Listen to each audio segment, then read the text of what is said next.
Yes, I am proud to be Lieutenant Governor of Colorado, but I'm much more excited about my role in higher education. I serve as the Executive Director of the Colorado Department of Higher Education, and that's a new thing. I mean, in Colorado, Lieutenant Governor has never had a cabinet role, but frankly, I wasn't all that interested in being Lieutenant Governor when then Mayor Hickenlooper called me and asked me if I wanted to run with him.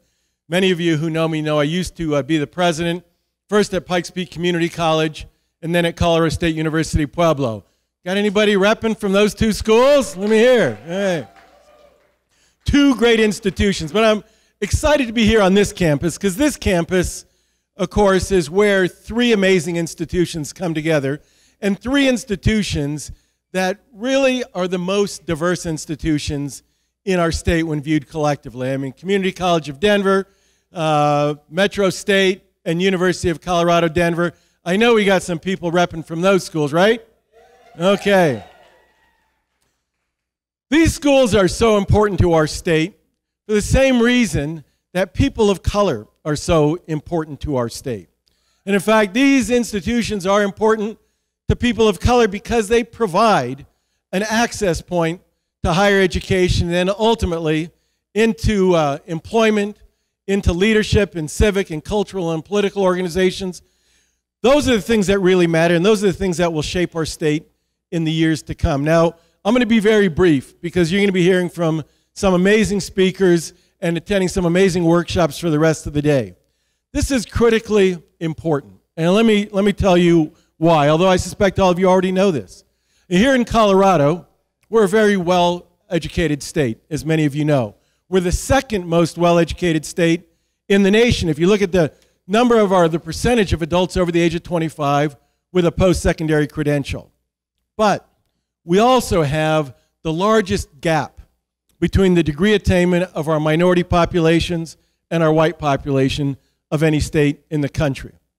That's unacceptable. That's unacceptable in a state where we know our only growing demographic is our minority population, specifically our Hispanic population. That's the only growing demographic in the K-12 system. These young people are the future of our state. So it's not just in their interest. It's not just in the interest of communities of color that we make sure these young people are getting an education. It's in everybody's interest. We will not be able to sustain the economic vitality that we have seen here in our state over the last several years. We won't be able to sustain that without doing a better job of educating all students. So we need to learn about how do we do that. Now, I was a student at CU Boulder back, I hate to tell you how long ago, it was before most of you were born. It was in the late 70s, mid to late 70s. Is that? Hey, I see so many friends in the audience who are, speaking of CU, hey, Josephine Benavides, who's been the head of the pre-collegiate program at UCCS, an important partner when I was at Pikes Peak. Anyway, I digress. CU Boulder, 70s. Great opportunities, in fact, because they were beginning to admit for the first time a significant number of Hispanic students. There was a strong organization there called UMAS, United Mexican American Students. I was a member of that organization. But here was the challenge. They were admitting students, but too few students were surviving beyond that first year. Far fewer were getting a degree. Now, we're doing better these days, but not nearly well enough. We know that it is not simply a question of providing access, letting minority students in the door. We need to figure out how to make sure that they have the opportunity to be successful. That is where I think schools like UCD and Metro and CCD, and frankly, even CU Boulder, have made significant progress. They know it is not enough to say we are enrolling students. We have to hold them accountable for graduating these students. I think institutions that admit students have a responsibility to provide the support systems, and not just financial support, but the other support systems they need in order to be successful. And we need to work with our K-12 colleagues, because we know too many students, not just students of color, but too many students overall, arrive at college unprepared to do college-level work, and then they're not successful. That's costly. It's costly to the state. Mostly it's costly to the students. They spend time and money, and they lose heart. They lose hope. We can't afford to allow that to happen. Now we know, and what this conference is about is talking about the importance of inclusion and diversity. And so we've got different tracks, right? We're going to be talking about things that we didn't talk about 35 years ago when I was in school, like issues in the LGBTQ community.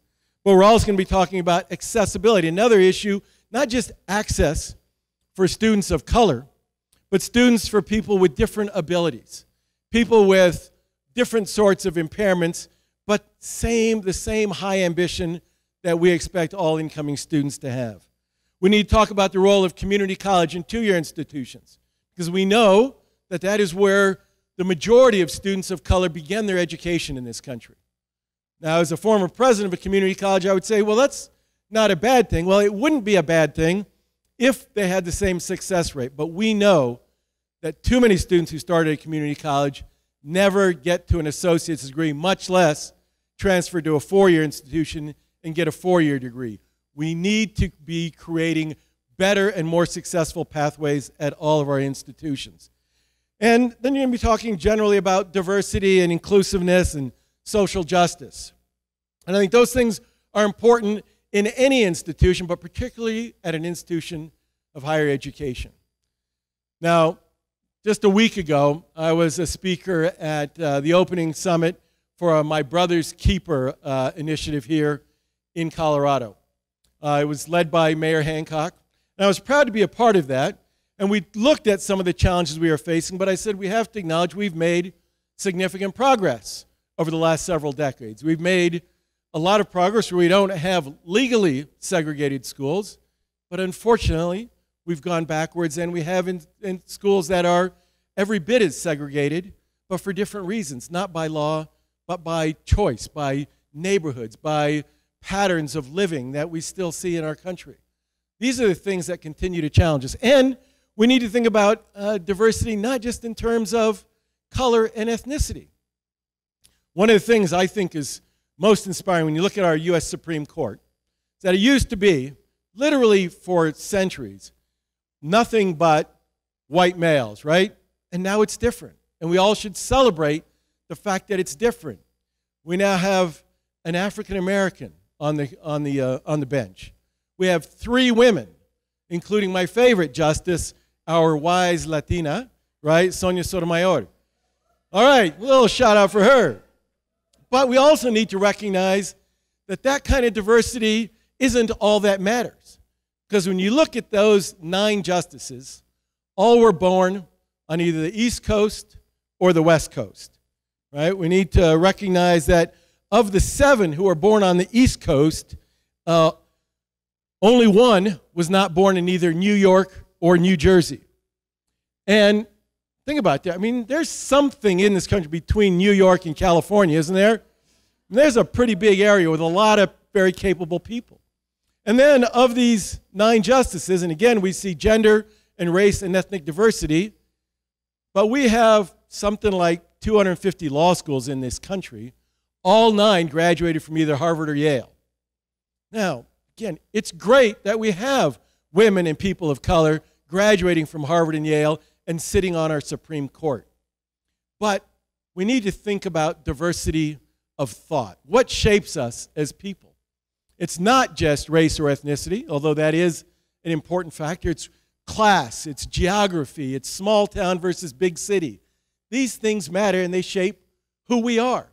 We need to raise those questions, have those conversations, particularly at institutions of higher education. Now, again, as I said, when I was speaking at the My Brother's Keeper Summit, I was saying we've made real progress. And yet at the same time, we look around and we know what has happened in terms of public awareness about police and citizen interaction. Now, this is not new. People in the minority community know this is not new. But we are now more aware of it because people are filming it. We see firsthand accounts on video, things that are inarguable. And we know that's not good for our country. It's not just bad for the victims. It's not just bad for the minority community. It's bad for all of us. Because it really is reflective of a way in which we view each other. We distrust each other. Sometimes we fear each other. We view each other as threats based simply on our appearances. This is important to me as a man of color. So I'm also, and have been for 32, or it seems like forever, 32 years, married. Those of you who have been married 3 decades know it seems like forever. But I've been married to an African-American woman who's the chair of Race and Ethnic Studies at Colorado College. So these issues are things we talk about every day. We have 4 children, mixed race, black, Hispanic. They all have Hispanic names, but they all identify as black. Kind of a weird, they're going to be screwed up, I know. They used to, when they were kids, my daughter would call herself Halfrican. My son would call himself Blacksican.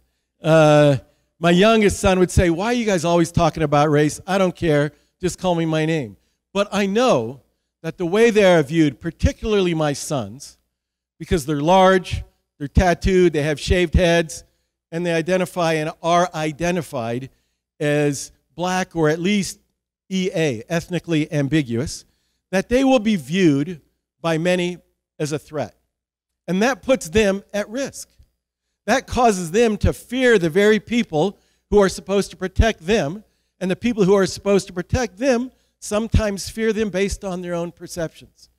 We need to think at higher education institutions how we change that dynamic, how we get people to look beyond things like race, color, size, gender, all of those things that we use to identify and pigeonhole people that we think tells us something about them. They do it to us, we do it to them, we all do it to each other. We all need to change if we're going to have a better and stronger nation. So I want to commend all of you. Commend you for being here, commend your speakers for bringing their incredible stories that they're going to share. But let's make sure that we take those stories and share them with others. Because frankly, the people in this room are the ones who least need to be here. I mean, really, right? We know that the people who should be here, you couldn't drag them into this room at gunpoint. But we can change their way of looking at the world. We can change the way they look at us. We can change the way they look at our children. We can change the way they look at their students. We have to recognize that we are all humans with incredible potential as well as incredible personal flaws. Let's work to recognize those things, to acknowledge them, to support each other, to make our higher education institutions stronger, to make our state stronger, to make our nation stronger, and most importantly, to make our democracy stronger. Thank you for being here today. Looking forward to meeting many of you and enjoying the workshops. Thank you.